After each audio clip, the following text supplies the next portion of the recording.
என்று நேர்மையாளர் வளனாருடைய திருநாள். அவர் இறை திருவுளத்தை எவ்வளவு தூரம் போற்றினார் என்பதை நாம் அறிந்ததே. அதனால் இன்றைய சிந்தனை அதற்கு ஏற்ற ஒன்றாக இருக்கும் என்பதை நாம் காண்கிறோம். அதாவது இறையடியார் வீரமாமுனிவர் கடவுள் நமக்கு வகுத்திருக்கிற திட்டம், நாம் வாழ்க்கையிலே கடைபிடிக்க வேண்டிய வாழ்க்கை நெறி, அதனை நமக்கு தருகிறார். 10 கற்பனைகள் என்று தருகின்றார் என்று நாம் அதை பார்க்கிறோம். அதில் முதலாவது இன்றைய முதல் கட்டளைகளை பார்க்கிறோம். மென் அல்லால் நிகர்ப்பு அரிது ஓர் எழுத்தில் தீட்டி விதித்து இரு கல் என் அல்லால் இறைமை உளார் உமக்கு இல்லாவீர். எனை மெய்மை தன்னல்லால் சாட்சி வையீர். திருநாள் ஆடி தவிர்கில்லீர். மனநல் ஆரணம் இது என்று ஒரு கல்கொள் வாசகமே என்று அதனை நாம் பார்க்கிறோம். 10 கற்பனைகளிலே முதல் 3 கற்பனைகள், அவற்றை இவ்வாறு கடவுள் எழுதி தந்தார் என்று வீரமாமுனிவர் மிக அழகாக சொல்லுகின்றார். மென்னலே அன்றி வேறொன்றும் ஒப்பாகாத ஓர் எழுத்து வடிவத்தால் கடவுள்தாமே தீட்டி அவ்வாறு 2 கற்களை தந்தார். தந்த ஒரு கல்லில் எழுதப்பட்டிருந்த 3 வாசகங்கள். அவை, என்னை தவிர தெய்வத்தன்மையும் தலைமையும் கொண்ட தெய்வங்கள் என்று உள்ளவர் ஒருவரும் உமக்கு இல்லை என்று கொள்ள கடவீர்.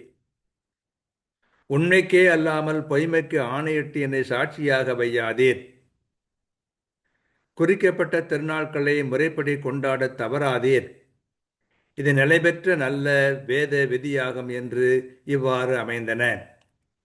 அதாவது மின்னல் போன்ற எழுத்தால் 2 கற்களிலே கடவுள் எழுதினார், வாழ்க்கை நெறியை எழுதினார். ஒரு கல்லில் 3 வாக்குகள் இருந்தன. எம்மை தவிர கடவுள் என்று எவரையும் கொள்ளாதீர். பொய்மைக்கு எம்மை சாட்சி வைக்காதீர். குறிக்கப்பட்ட திருநாள்களை தவறாமல் கொண்டாடுவீர். இவை முடிவில்லா இறை நெறி என்று ஒரு கல்லிலே எழுதப்பட்டிருந்தது.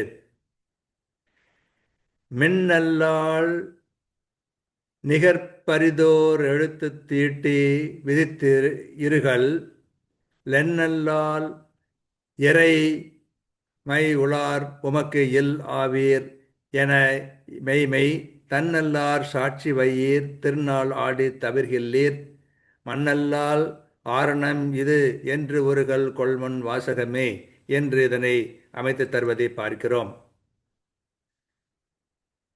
கடவுள் நமக்கு வாழ்க்கை நெறியை கற்றுத்தருகின்றார். முதலாவது, கடவுளிடம் நம்முடைய உறவு எப்படி இருக்க வேண்டும் என்பதை கூறுகிறார். அதை 3 கட்டளைகளிலே தருகின்றார். ஒரே கடவுள், அந்த கடவுளை தவிர வேறு யாரையும் தெய்வம் என்று கையெடுத்து கும்பிடுதல் கூடாது என்கிறார்.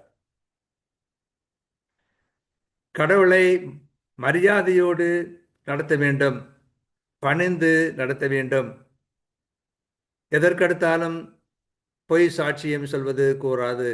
அதற்காக கடவுளை வம்புக்கு இழுக்கக்கூடாது. 3வது, அவர் மனிதனுக்கு ஓய்வு தேவை என்பதற்காக திருநாட்களை ஏற்படுத்தியிருக்கின்றார்.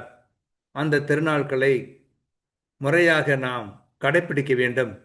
இவை கடவுளுக்கு நாம் செய்ய வேண்டிய கடமைகளாகும் என்று சொல்லுகிறதை பார்க்கிறோம். இந்த 3 கட்டளைகளையும் மனமாற கடைப்பிடித்தவர் புனிதர் வளனார். அவருடைய திருநாளிலே அதை நினைப்பது எவ்வளவோ இனிமையானதாகும். வாழ்க.